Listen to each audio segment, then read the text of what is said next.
y en cada clase que yo doy le pongo un título.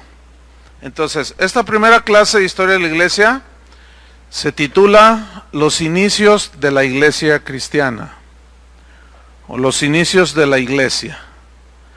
Esa es la enseñanza número 1 dentro de esta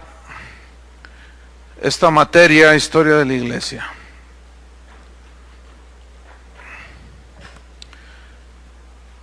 Muy bien, la historia de la iglesia cristiana. ¿Cuándo comienza? ¿Cuándo da inicio la iglesia? La iglesia inicia el día de Pentecostés, el año 30 después de Cristo. Exactamente 50 días después de la resurrección de Cristo. En Hechos capítulo 2, no lo vamos a ver, nada más anótenlo, que por cierto de tarea van a leer todo el pasaje de Hechos capítulo 2. Ahí en ese capítulo nos narra lo que sucedió ese día llamado de Pentecostés.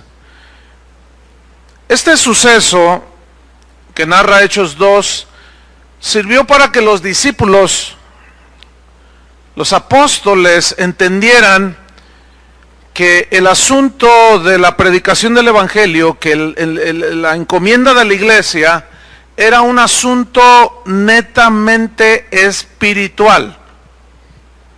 Nunca los discípulos entendieron que el evangelio tuviera tintes políticos, jamás.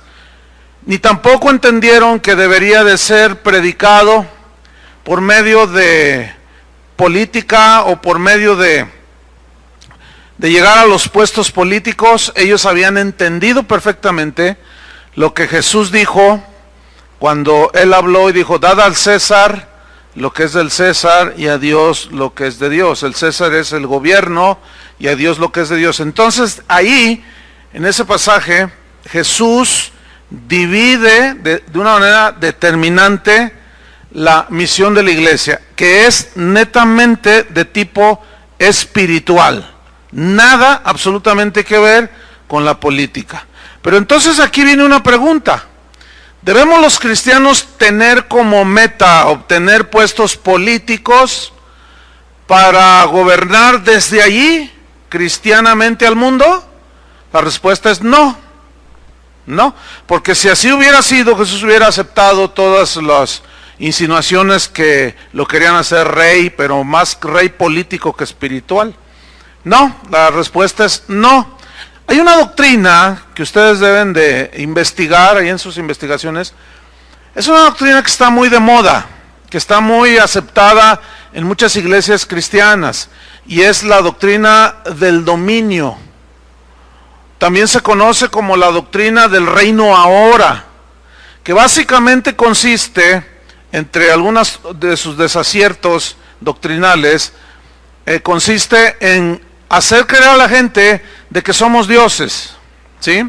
De que somos reyes y como reyes gobernamos. Pero que este gobierno, para fin de extender el reino de Dios, dice esta doctrina del dominio, que hay que escalar puestos políticos para desde allí, según esta doctrina, establecer el reino de Dios. Pero nada que ver, absolutamente nada que ver con eso. Los que sacaron esa doctrina a la luz, lo único que están demostrando es una ignorancia del propósito de la iglesia. Pero no solo una ignorancia del propósito y misión de la iglesia, sino también de su encomienda, que es netamente espiritual, y no es haciendo política, sino es predicando el evangelio. Entonces, desde ese día de Pentecostés, que nos narra Hechos 2, desde ese día que el Espíritu Santo fue derramado, desde aquel día, el Espíritu Santo ha morado en aquellos que han nacido de nuevo. Si tú eres nacido de nuevo, el Espíritu Santo mora en ti. Ahora, ¿quiénes son? Una pregunta muy constante que hacen los creyentes o la gente que a veces tiene dudas es: ¿cuál es la verdadera iglesia? Y la respuesta es: la verdadera iglesia la forman todos aquellos que van a las iglesias, pero que han nacido de nuevo, que han sido lavados con la sangre del Cordero. Esos son la verdadera iglesia. Recordemos que Jesús enseñó que el trigo y la cizaña siempre estarían juntos. ¿Se acuerdan de esa parábola? Y ahí es donde muchos se confunden entre la multitud. El trigo y la cizaña, hay cristianos verdaderos y cristianos falsos. Entonces, la iglesia verdadera no es una que se denomine con tal nombre, no, sino la iglesia verdadera la forman, repito, aquellos que han nacido de nuevo y han sido lavados con la sangre de Cristo. Y pueden ser de las diferentes iglesias. Yo estoy consciente, como pastor de una iglesia, que es casa de oración, que no todos los que asisten son nacidos de nuevo. Yo sé y lo entiendo perfectamente bien, que no todos los que vienen al instituto bíblico, no, se ha de haber 2, 3 cizañas por ahí. Pues Jesús lo dijo, es bien claro. ¿Sí? Entonces, ¿cuál es la verdadera iglesia? ¿Quiénes la forman? Los que han nacido de nuevo. Porque el hecho de asistir a una iglesia no hace cristiana a una persona. También el diablo se mete. Entonces, ¿ya por eso se hizo cristiano el diablo? No. Originalmente, entonces, la iglesia estaba formada por puros judíos. En su origen fueron puros judíos, Jesús era judío. Pero los planes de Dios era que los gentiles o los no judíos de todos los demás pueblos, lenguas y naciones fueran incluidas. Eso estaba en el plan de Dios. Vamos a ver Efesios 2:11. Efesios 2:11. Claudia, ¿me le subes al monitor el 3, por favor?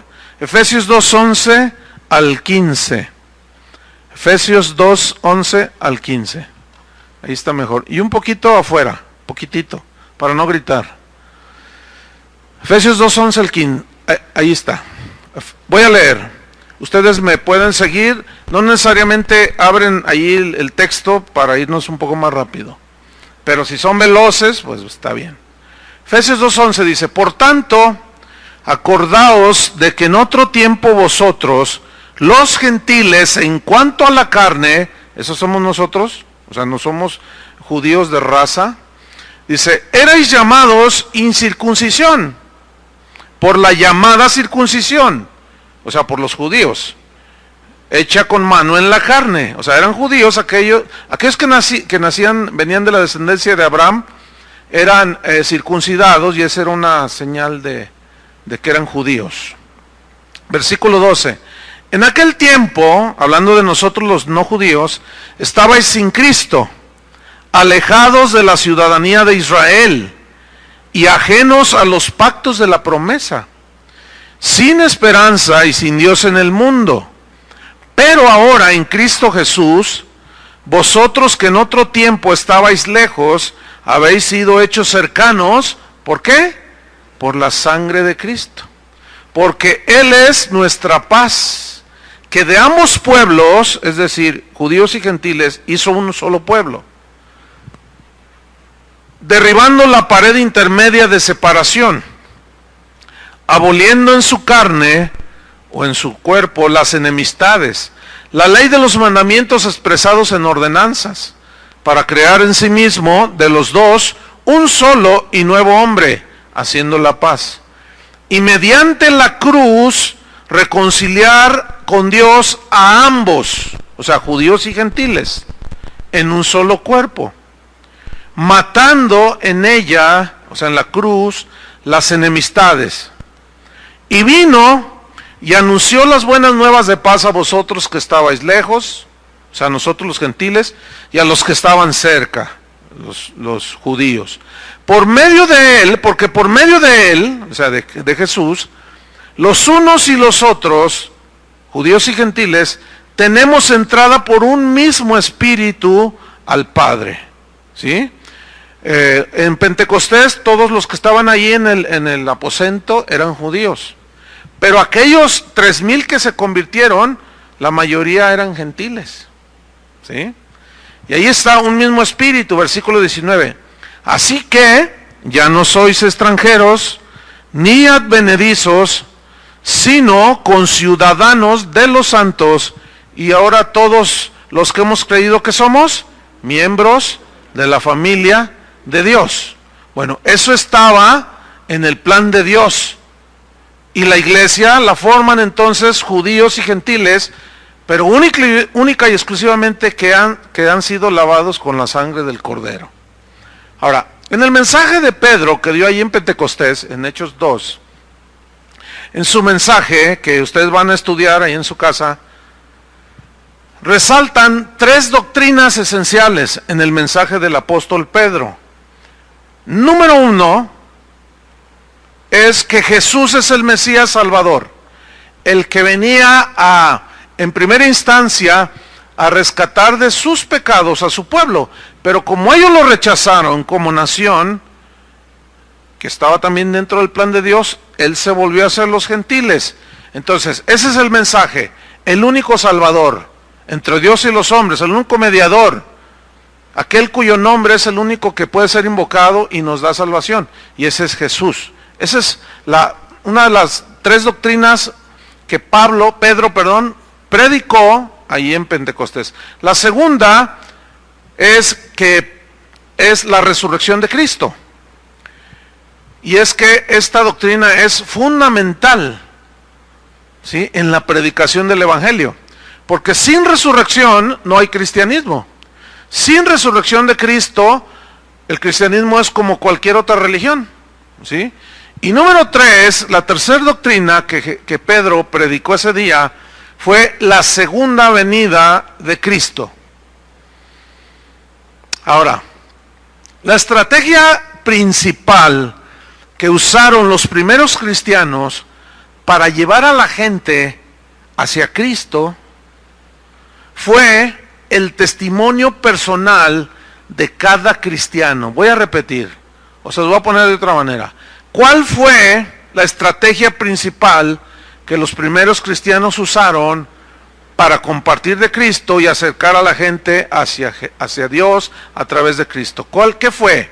Su testimonio personal. O en otras palabras, el compartirle a la gente personalmente, ¿sí? Y esto lo hicieron cada uno de los cristianos. Un estudio serio del libro de los Hechos de los Apóstoles claramente nos muestra que los primeros cristianos, escuchen esto, los primeros cristianos jamás usaron métodos manipuladores para que la iglesia creciera, jamás, nunca lo hicieron. Lo que el libro de los Hechos registra acerca de la vida de los primeros cristianos es una vida de comunión continua con Dios. Cada creyente era guiado por el Espíritu Santo. Jesús lo enseñó, Pablo lo enseñó posteriormente. Jesús habló de que el Espíritu Santo nos guiaría a toda la verdad. Pablo dijo al respecto de que los que son guiados por el Espíritu Santo, esos son, ¿qué?, hijos de Dios. Entonces lo que se ve en el libro de los Hechos en cuanto a la propagación del Evangelio no son campañas, no son estrategias que hoy se usan, no, para nada. Si ustedes leen el libro de los Hechos, cuando iniciamos Casa de Oración, ya van a ser casi los 30 años, nunca se me olvidará, el Señor me dijo, lee el libro de los Hechos, pero de una manera detenida. Entonces yo lo hice y terminé, y pues había hecho unas anotaciones. Entonces el Señor me dijo, vuelve a leerlo de nuevo. Cuando terminé me volvió a decir, vuelve a leerlo. Lo estudié no sé cuántas veces. ¿Por qué Dios me llevaba al libro de los Hechos? Para enseñarme precisamente este punto, que es muy importante, porque todos los pastores, por muchas diversas razones, en primera instancia todos queremos que las iglesias crezcan, ¿sí o no? Yo no conozco un pastor que no quiera que su iglesia crezca. Dios también quiere añadir a la iglesia, pero el problema es que no nos ajustamos a los principios que Él dejó establecidos y queremos inventar el hilo negro. Entonces lo que yo descubrí en primera instancia fue que los discípulos jamás, ¿escucharon eso?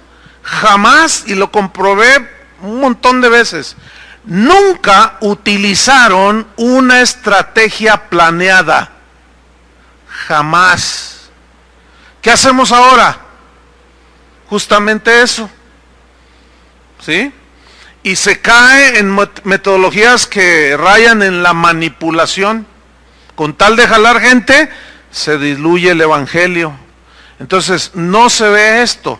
Lo que se ve es una vida muy espontánea en su comunión con Dios, una guía del Espíritu Santo hacia cada creyente de una manera muy notable en cuanto a lo personal, porque ya el Espíritu Santo moraba en los corazones de ellos, y ellos hicieron eso.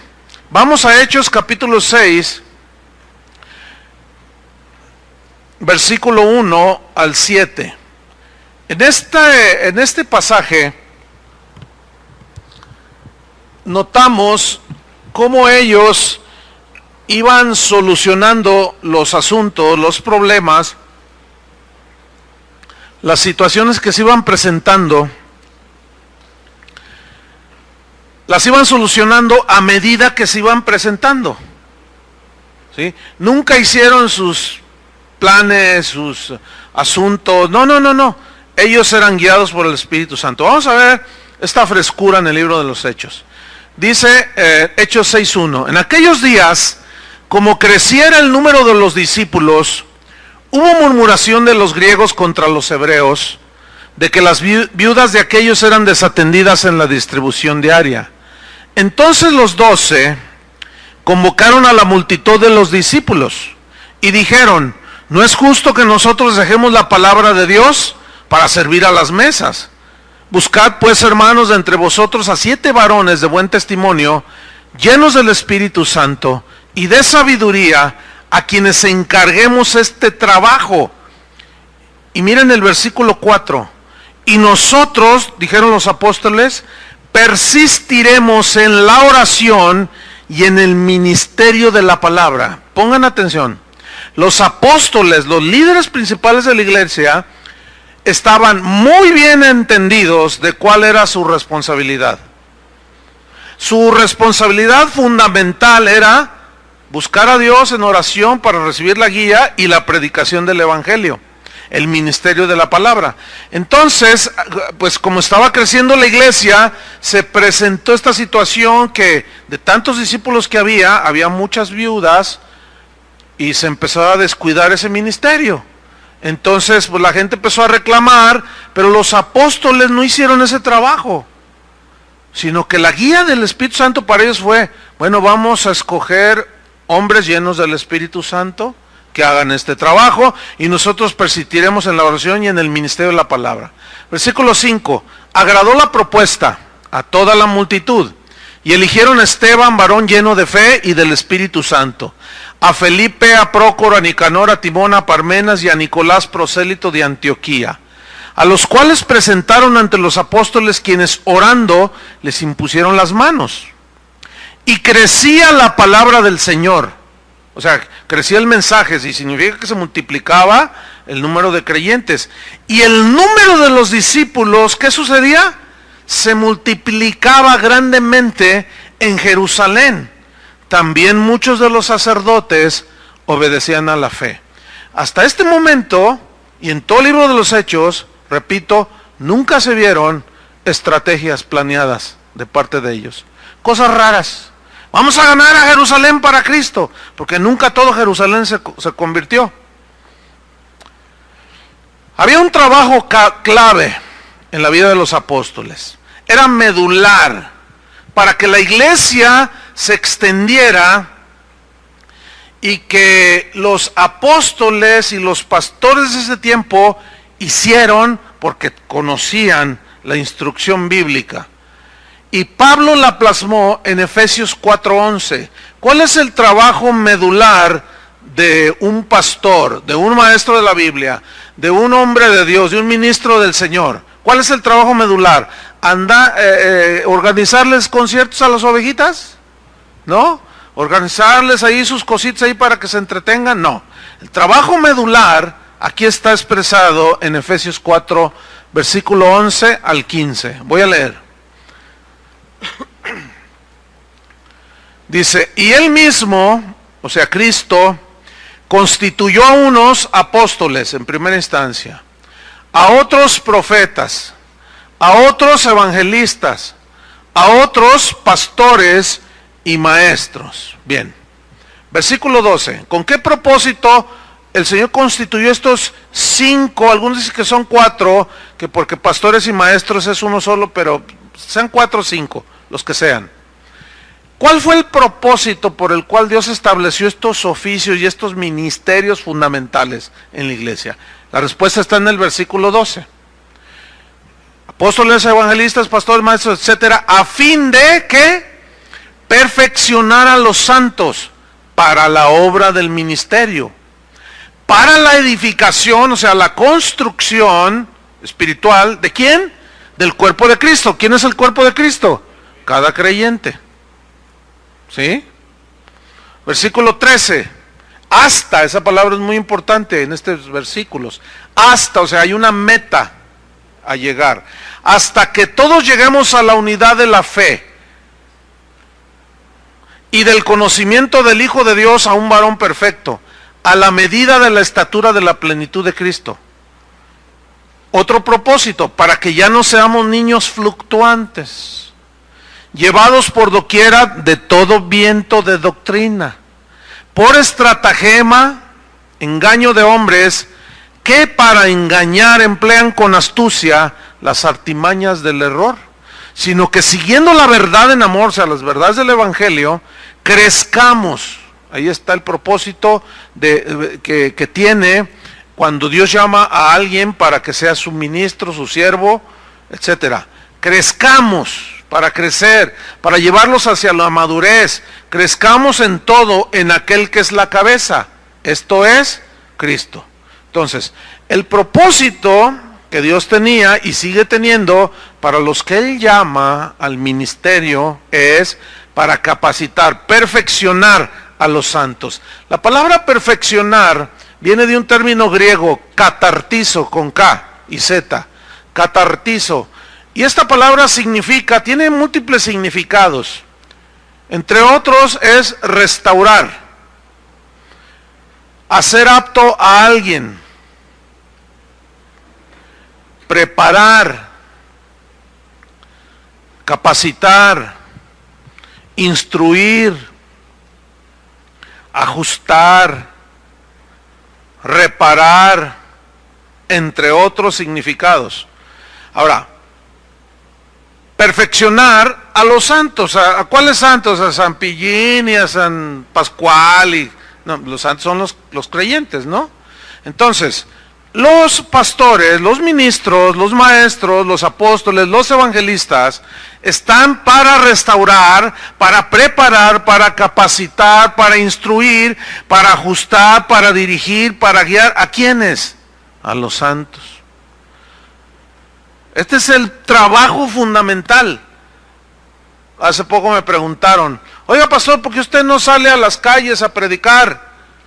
Cuando yo iniciaba, me subía a los camiones, íbamos allá al centro, andamos por todos lados.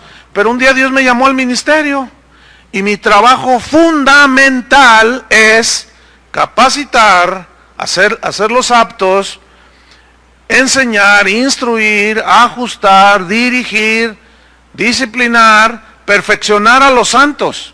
Ese es mi trabajo fundamental. Entonces, si yo me salgo a la calle, pues me voy a gastar 3, 4 horas, 5 horas o toda la tarde. Y ese no es ahora mi trabajo fundamental. No. Pero sí le hablo a la gente cuando Dios me pone a alguien allí. Pues eso es obvio. Ahora, dice para perfeccionar a los santos. ¿Para qué? ¿Para qué se maduran, se restauran, los capacitas, los instruyes? Para la obra, ¿de qué? Del ministerio. Y aquí la palabra obra viene del griego ergón, que significa trabajo. significa labor, significa ocupación. Entonces,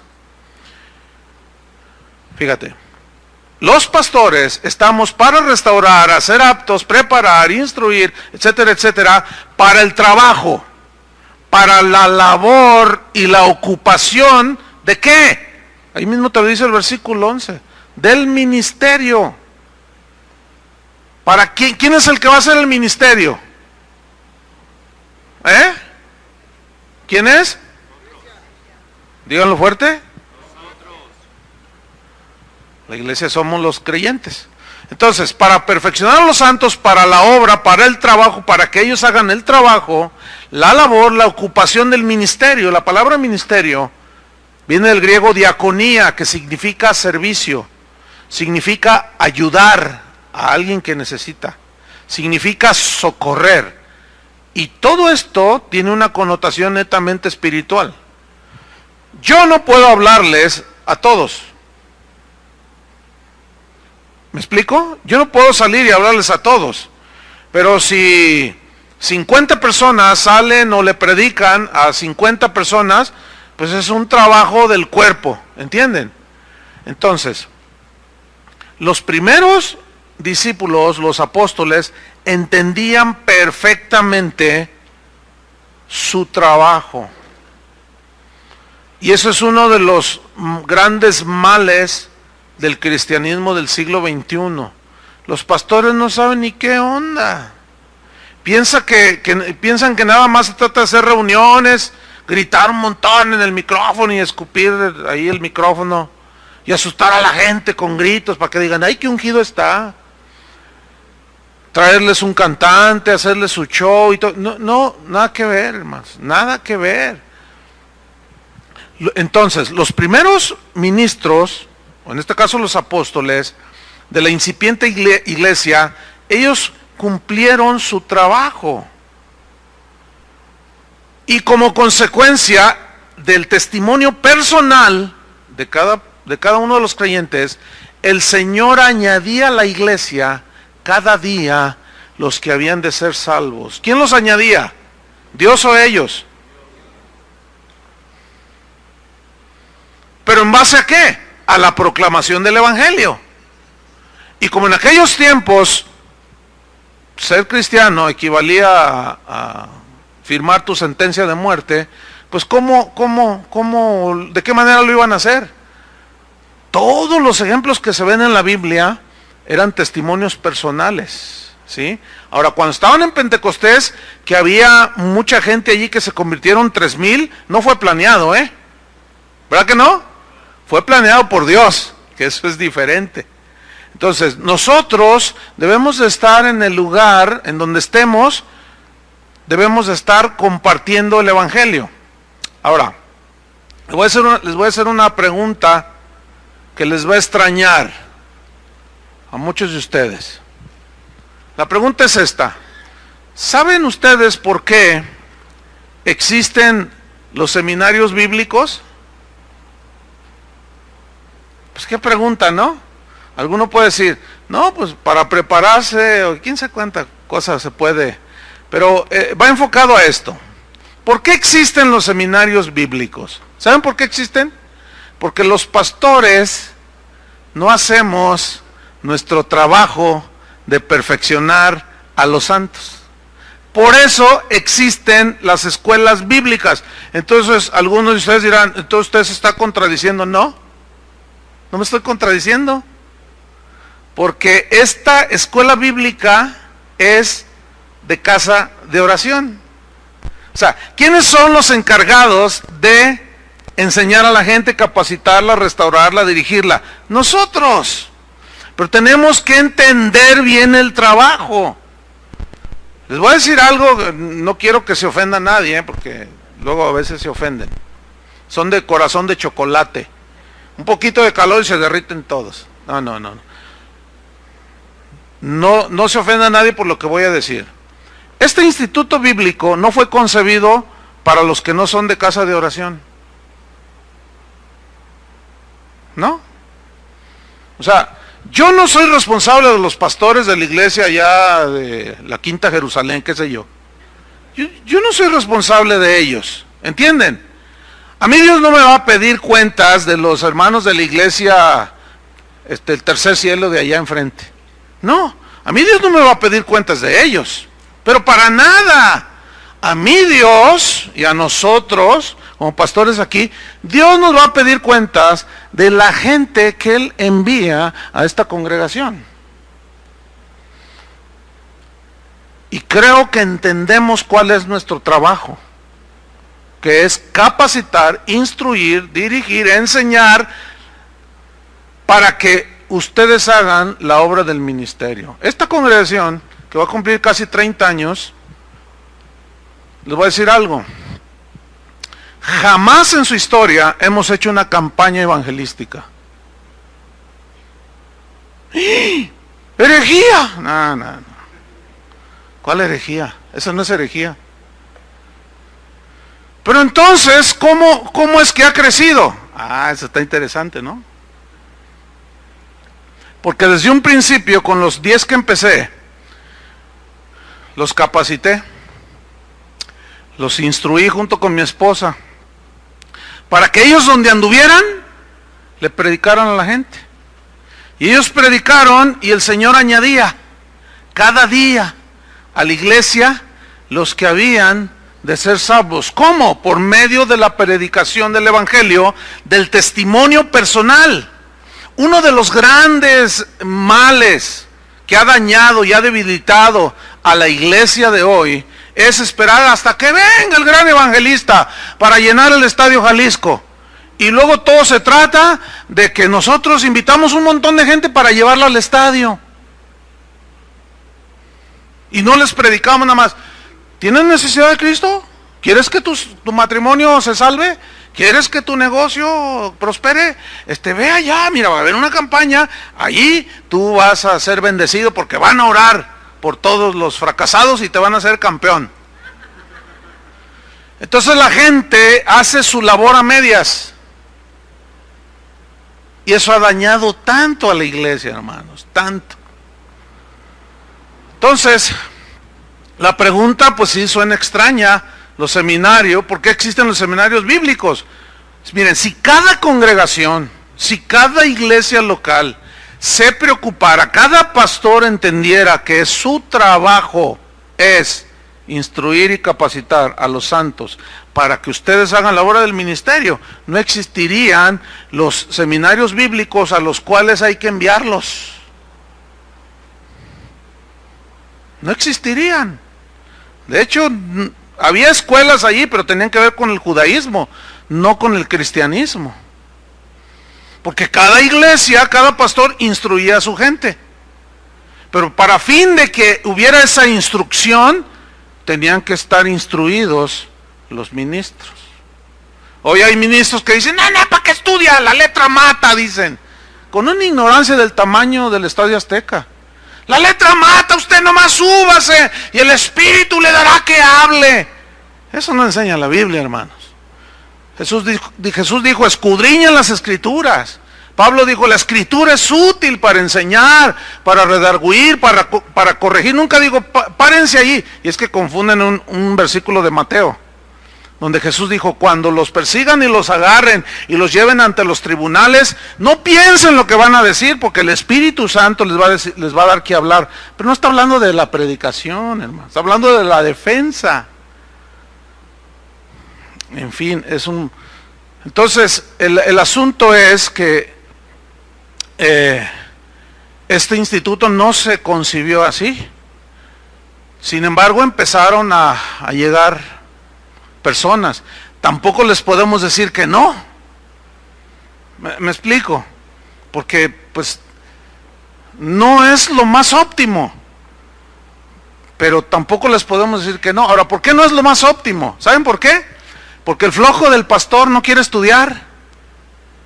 Y luego manda 2 o 3 y luego aprenden y regresan y luego los ve como competencia.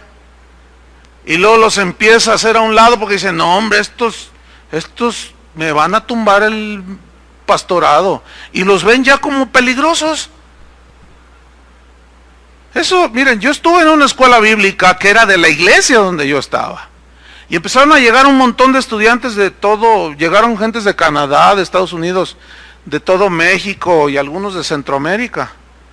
Y cuando ellos regresaban, si es que regresaban, ¿por qué? Porque una vez que ya, es que miren, por ejemplo, este instituto bíblico, casa de oración, aquí enseñamos la palabra de Dios conforme a la dirección que a nosotros Dios nos está llevando. Pues eso es entendible, ¿no es cierto?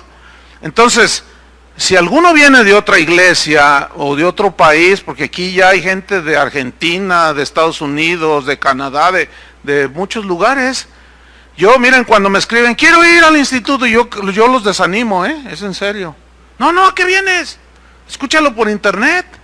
¿Saben por qué? Porque se desligan 2 años de su iglesia. Entonces ellos crecen y cuando llegan, regresan, ya Dios va por otro lado allá. Entonces tú traes otra visión, por llamarlo de una manera, más espiritual, para que se entienda. Entonces ya tú dices, no, esto es lo de diario. Y luego, pastor, ¿sabe qué? No encajo allí, no encajo. Entonces es un dilema, es una lucha. Pero bueno, lo importante es que aprendan la palabra de Dios. Las cosas no son como deberían de ser. Y bienvenidos todos. Si llegan de Rusia, pues que se vengan también. ¿Saben que a los pastores nos gusta irnos por lo más fácil? ¿Qué es lo más fácil? Adoptar métodos milagrosos de crecimiento. Por eso el famosísimo y tristemente célebre G12, digo tristemente célebre ya porque donde quiera ya es un desastre, a donde quiera que voy, país donde voy, pastor, mi iglesia se deshizo, pastor, mi iglesia, de esto, yo digo, ay Dios, bueno, se les advirtió hace años, pero 40 días con propósito y un montón de métodos. La gente muchos pastores van a las librerías buscando un libro. Y esto lo saben bien los vendedores de libros.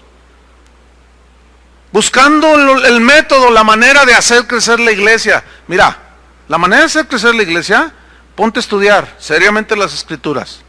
Si tú eres pastor, ponte a capacitar a la gente que Dios te manda. Enséñalos, dirígelos, capacítalos, instrúyelos. Y ellos van a hacer el trabajo de la obra del ministerio. Ellos van a ser testigos personales. Y el Señor va a añadir a la iglesia cada día, ¿a quiénes? Los que han de ser salvos. Esa es la estrategia del Espíritu Santo, no es nada complicado. Es más fácil copiar a otros lo que dicen que hacer nuestro trabajo como Dios lo ordenó, ¿no es cierto? Entonces, miren, hay iglesias que siempre están adoptando el método de moda. Y lo instauran, lo ponen en operación y están allí, ¿verdad? Y ven, y ahí están puje y nada. Entonces están buscando otro y por ahí sale otro pastor que no sé cuántas cosas vamos a hacer, cómo llenar tu iglesia. Y dices, ay, este está bueno. Lo número 1, ponlos a ayunar 40 días y 40 noches, seguiditos, y verás cómo se llena la iglesia de puros flaquitos. ¿Quién dijo que ayunar es lo que? No, eso puede servir en la búsqueda de Dios, pero no para hacer crecer la iglesia, porque nosotros no podemos producir el crecimiento de la iglesia. Pablo dijo, yo sembré, Apolos regó, pero el crecimiento, ¿quién lo da? Dios, no nosotros. El predicador debe de confiar, si está predicando el evangelio, por supuesto, debe de confiar en la palabra que está predicando, porque la palabra es la única que convierte el alma, que hace sabio al sencillo, que hace inteligente al insensato, etcétera. La palabra de Dios es el que convierte el corazón, solo la palabra de Dios. Y a eso se refería Pablo cuando dijo, no me avergüenzo del evangelio porque es poder de Dios para entretenerlos. No, ¿para qué? Salvación a todo aquel que cree. El crecimiento entonces, desarrollo y madurez de una iglesia consiste, Fíjense en qué consiste el crecimiento, el desarrollo, la madurez de una iglesia. Consiste en tener creyentes llenos del Espíritu Santo. Cuando digo llenos del Espíritu Santo, no estoy hablando ni diciendo que tienen que hablar en lenguas, no. Sino llenos de los frutos del Espíritu Santo, llenos de Dios, ¿sí? De sabiduría. En esto consiste el crecimiento, desarrollo y madurez de una iglesia, en tener creyentes llenos de sabiduría, capacitados, restaurados, ¿sí? De todas las andanzas en las que anduvieron, y por medio de la palabra irlos formando al carácter de Cristo, para que donde sea que estén testifiquen de Jesús. Un doctor, ¿a quién le va a hablar? ¿Cuántas horas se pasa un doctor en su hospital o en el hospital? ¿A quién le habla un doctor? Pues a otros doctores y a los pacientes, ¿no? ¿A quién le habla un albañil? Pues a sus compas, los albañiles. ¿A quién le habla un futbolista que se convierte a Cristo? Pues con los que está allí. ¿A quién le habla una señora que va al mercado? Pues a la que le vende el tomate. Es muy simple, no es complicado, hermanos. Pero hay quienes quieren inventar el hilo negro. No, ya la manera de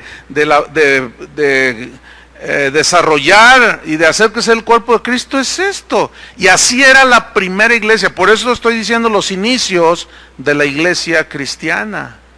Los primeros cristianos simplemente se dejaron guiar por el Espíritu Santo. Por ejemplo, en Hechos 3, nada más anótenlo, Hechos 3 no vamos a verlo. Ahí la historia de un cojo que estaba ahí en el templo pidiendo dinero, ¿se acuerdan? Bueno, dice que Pedro y Juan iban ¿a dónde? Al templo. ¿A qué iban? A la oración. Nunca dijeron, oye, vamos a, mira, como estrategia, vamos a hacer esto. Entonces está el cojo ese, entonces mira, no lleves dinero, Pedro, no lleves dinero. Entonces le decimos, levántate en el nombre de Jesús. Entonces todos se van a maravillar y todos van a decir, wow, qué tremendo. ¿Todo eso dijeron? No. Ellos iban a la oración. Se presentó que les pidió dinero, pues no tengo, pero lo que tenemos te lo vendemos. ¿Así dijo? Lo que tenemos te damos. En el nombre de Jesucristo, levántate y anda. ¿Lo planearon? No, y se armó una tremenda reunión, porque dice que el cojo entró al templo saltando, brincando y alabando a Dios. Y ¿te imaginas a los religiosos, todos ahí, ¿no? Y imagínenselo, ¿no? Codeándose. Oye, ¿ya viste al cojo? Pues algo le pasó porque se ve muy contento. Oye, ¿qué no estaba cojo?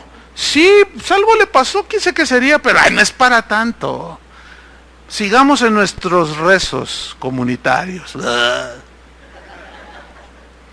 No, hombre, aquello se puso, hicieron una celebración de alabanza, hermanos, como no tienen una idea.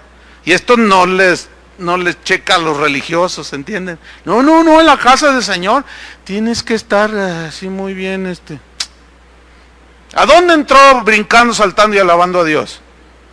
Al templo, pero también está el exceso. Algunos, ya por religión, tienen que estar ahí. Y pues tampoco, hermano, tiene que ser algo espontáneo. Luego lo metemos a todo en una cajita. Hechos capítulo 8, ¿se acuerdan de la historia de Felipe y el eunuco? Felipe iba huyendo de la persecución. Y en el capítulo 8 de Hechos, el Espíritu Santo le dice a Felipe, acércate a esa carreta. Yo quiero que ustedes vayan notando la simplicidad, la espontaneidad, la frescura que ellos tenían en su relación con Dios y cómo el Espíritu Santo los dirigía. Y el Espíritu le dijo a Felipe, acércate a ese carro. Y él simplemente obedeció, hermanos. Y pues yo me lo imagino así, que iba la carreta caminando y él se acercó y se asomó. Y dice que iba un eunuco allí, que era un importante allí, funcionario de una reina. Entonces, iba leyendo y le dice Felipe, ¿y qué lees? Y dice, pues estoy leyendo aquí pues, al profeta Isaías era. Dice, y le dice Felipe, ¿y entiendes lo que lees? Y el eunuco dice, no entiendo nada. Y no hay quien me explique, dice. No, dice que hizo parar el carro y dice, y les habló desde el principio hasta el fin y le predicó el evangelio. Y el eunuco dijo, aquí hay agua, ¿qué impide que yo sea bautizado? Y Felipe le dijo, si crees, bien puedes. Y descendiendo al agua, lo bautizó. Y se convirtió, se regresó a su país. Y lo más seguro es que llevó el evangelio. Pero qué manera de ganarlos para Cristo. Tan espontánea. En Hechos 10, Pedro se sube a la azotea a orar. Él no dijo, vamos a tener una reunión de todo el consistorio y de todo el cuerpo colegiado consultivo y vamos a planear cómo llegar a la casa de un tipo importante ahí de la ciudad que se llama Cornelio. No, hombre, él simplemente se fue a la azotea a orar. ¿A dónde se fue a orar? A la azotea. Eso es para los religiosos que dicen que nada más se ora en la casa de Dios. Por favor, eso era en el Antiguo Testamento. Y se subió Pedro allá a la azotea. Dice que cuando estaba orando, tuvo hambre. Tuvo hambre. Él no estaba en ayuno. Dice, y mientras ordenó que le prepararan algo, entró en un éxtasis, vino una visión. Y vio descender del cielo un lienzo donde había animales inmundos. Y oyó una voz que le decía, Pedro, mata y come. Y él se asustó. No, yo nunca he comido animales inmundos. Y otra vez volvió aquella visión. Hasta que entendió y dijo, ¡ay! El Espíritu le habló y dijo, mira, aquí vienen unos a buscarte. De parte de un tal Cornelio. No dudes en ir con ellos. Y ahí estaba él y se le olvidó el sándwich que le habían preparado. Entonces fíjate, por otro lado estaba Cornelio allá y un ángel se le apareció y le dijo, Dios se ha acordado de ti, manda a traer a un tal Pedro, él te va a hablar palabras de vida. Y los otros también llegaron y preguntaron, ¿aquí vive Pedro? Y no dijeron, no lo interrumpas porque está en sus sagradas oraciones. Él estaba ya todo impactado por Dios. Entonces el Espíritu le dice a Pedro, baja, dice, porque allí están los que te buscan. Ve con ellos, no dudes y ve. Y vean la espontaneidad y la frescura. Y descendió y, ¿tú eres Pedro? Sí, pues venimos de un tal sí vamos. Dice que cuando entró a la casa de Cornelio, que era un gentil, dice, se postró a sus pies para adorarlo a Pedro. Y Pedro lo levantó. Y lo reprendió, fíjate cómo empezó, reprendiéndolo. Le dijo, no me adores a mí, yo soy consiervo tuyo. A mí no me adores, adora a Dios. Y dice que les habló el evangelio y creyeron todos los de su casa y familiares y amigos y vecinos. Qué plan tan tremendo, ¿verdad? ¿Saben? El 95% de las congregaciones que han salido de casa de oración no han sido planeadas, ni el otro 5 tampoco, Dije 95 porque se han dado de una manera bien soberana de Dios. Nosotros no decimos, vamos a mandar a alguien allá, y vamos a hacer esto, y ve a recorrer la tierra, y vea esto. No, absolutamente. No usamos eso. Simplemente nos dejamos guiar por el Espíritu Santo. Y así es como se ha multiplicado. A veces me preguntan, oye, ¿cuál es la estrategia que estás usando para que se multipliquen y se abren tantas casas de oración? Ninguna. Lo que pasa es que eres un egoísta. Un día un pastor me dijo eso, que yo era bien egoísta porque no le revelaba el método que yo estaba usando para multiplicación. Y le dije, no, mi estimado, y cuando le compartí esto que le estoy hablando a ustedes, me miraba. Dijo, ay, sí, ¿a poco? Pues ¿a poco no? Pero así son. Jesús, hermanos, Él usó múltiples maneras de testificarle a la gente, ¿sí o no? Él jamás repitió una sola manera de predicarles, de acercarse a ellos. Él no era metódico en ese sentido. A Nicodemo le habló de una manera, a la samaritana de otra manera, a Zaqueo de otra manera, al ciego aquel igual. Jesús simplemente era guiado por el Espíritu. Y eso es lo que tú y yo debemos de aprender, a ser guiados por el Espíritu. Entonces, hermanos, los discípulos, al igual que su maestro, nunca predicaron de milagros.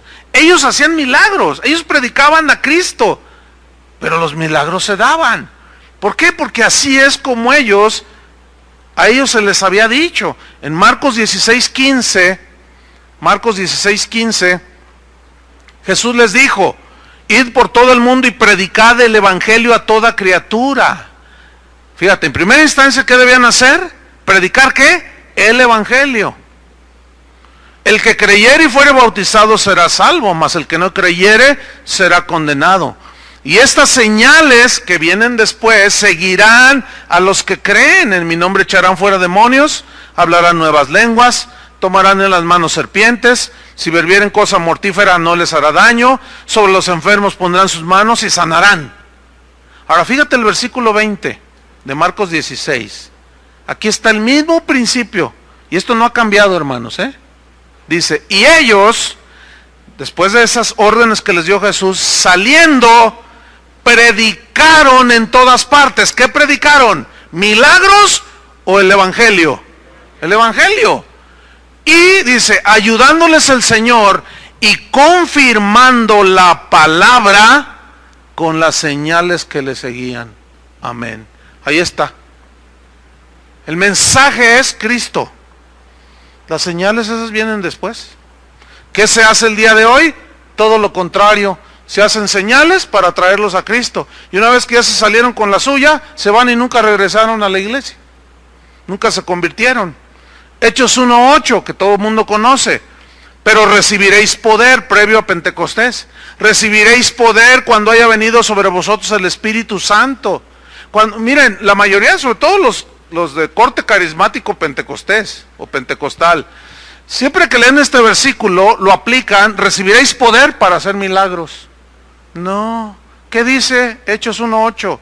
Recibiréis poder, el dunamis, la dinamita, cuando haya venido sobre vosotros el Espíritu Santo, y me seréis testigos en Jerusalén, en Judea, en Samaria y hasta lo último de la tierra. ¿Poder para qué? Para testificar, hermanos, del evangelio, de la muerte de Cristo, de la resurrección de Cristo, de la segunda venida de Jesús, la doctrina cristiana. Poder, sabiduría para hacerlo con eficacia. Pero ¿qué sucede? Antes de irnos a un receso, los discípulos se les había dado la instrucción de que salieran por todo el mundo, pero se quedaron en Jerusalén. ¿Se acuerdan?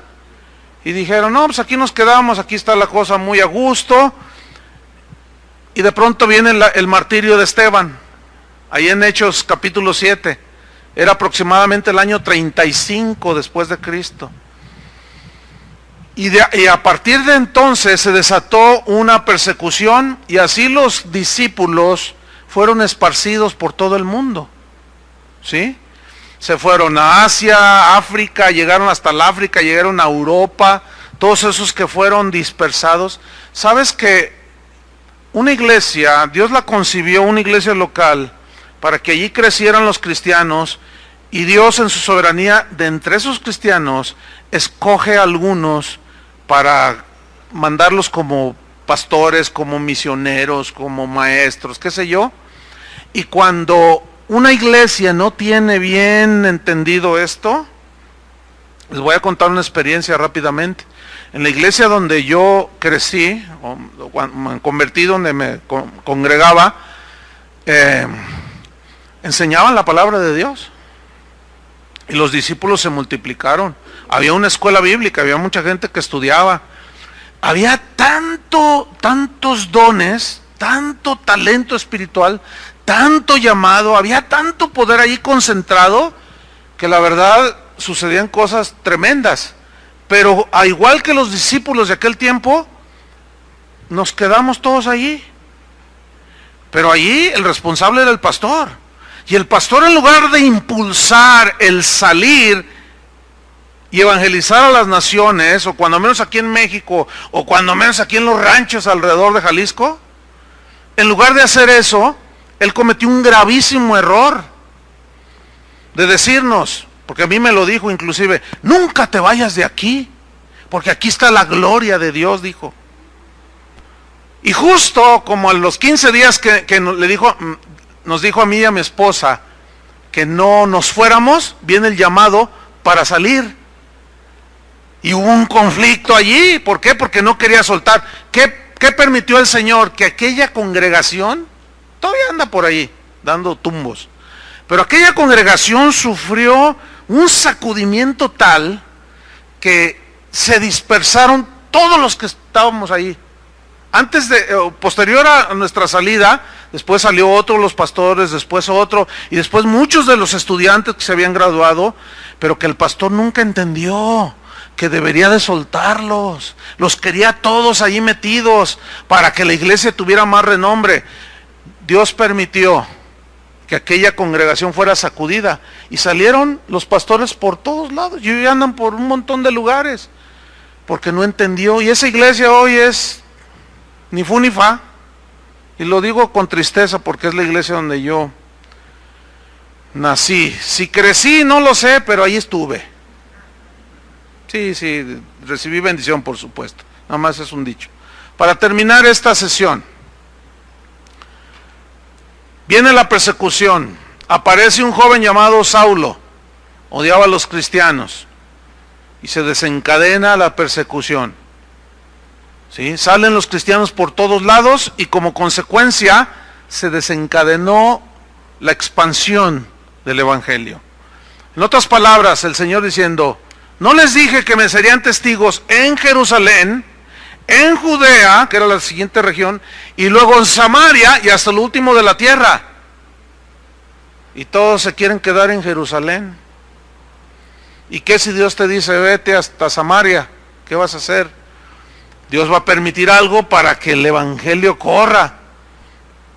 Y Saulo fue usado en su ignorancia para propiciar esta persecución.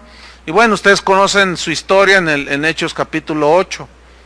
Cómo es que él persiguió a los cristianos y se fueron huyendo por todos lados, pero en esa huida predicaban el evangelio. Nadie sabe para quién trabaja, ¿verdad? Pero después viene la maravillosa conversión de Saulo en el capítulo 9. Y de perseguidora de la iglesia se convierte en el más poderoso predicador del evangelio. Esto es algo maravilloso. Después, en Hechos 15, se celebra el primer concilio de la iglesia cristiana. Fue en Jerusalén, se conoció como el concilio de Jerusalén, Hechos 15, años 50 después de Cristo. ¿Cuál fue el asunto a tratar? El asunto era si se aceptaba a los gentiles o se les rechazaba como parte de la iglesia. Entonces se juntaron los apóstoles, los discípulos que ya tenían experiencia, que tenían madurez, y debatieron en las escrituras, basados en ellas, si los gentiles que habían recibido el Espíritu Santo también cuando Pedro les predicó, si debían de ser aceptados o no. Cuando ellos entendieron que también Dios aceptaba a los gentiles, dijeron, no, pues no se les inquiete y bienvenidos sean.